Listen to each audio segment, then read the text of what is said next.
Hey, what's up mga guys, mga ka-scooter, mga kabay, mga ka-show, mga ka-unsa pa diya. So guys, karon basta karon sa balay kay magpagupit ta. Kay taas na kaya kung buhos na kayo sa shampoo. So diha nahinit taglakaw ug bakit aninyo ang dakong building sa likod diha ng barbershop. Anong nakaingon ko na diha ang barbershop kay sige na ako na siya maagihan diha nga lugar. Ug duol na sa mong balay ug duol sa unahan ay bakala diha. So dihang orasa atong nakaistorya na kay himamat ning saka kruda sa barber. Mutanan niya kung siya akong pagupit, kung sa buhok daw ba, sa ulo daw or dili sa bigote. Nga obvious naman nga wala ko'y bigote. Pero ato na lang baliwalaon. So karon dihang partiha pasulod data nangutan og pila presyo. So ato na pass forward ang video para di kay boring. So guys, stay tuned lang mo kay atong ipakita ang paggupit niya. So dihang partiha akong ipakita ang akong gustong gupit. Kay kanang akong picture dati, ako picture dati nga ganahan ko.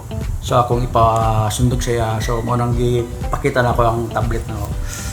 So diya guys, on subya na niya ang pagkuan, pastar sa atong kuan, mga equipment para sa paggupit. So diha ako na pong gi-fast forward para di na kayo boring tan taon kay dugay-dugay kay na minuto murag alos o sa kauras na gikan sa balay sa akong pagkuan, ang akong pag-record. So diha guys, ako na lang gi-fast forward so makita ninyo paggupit. Saka shoutout nga pala sa kanang nagupit. Kuan na siya nga lahi Turkey. So kana sila tanan mga Turkish national na sila.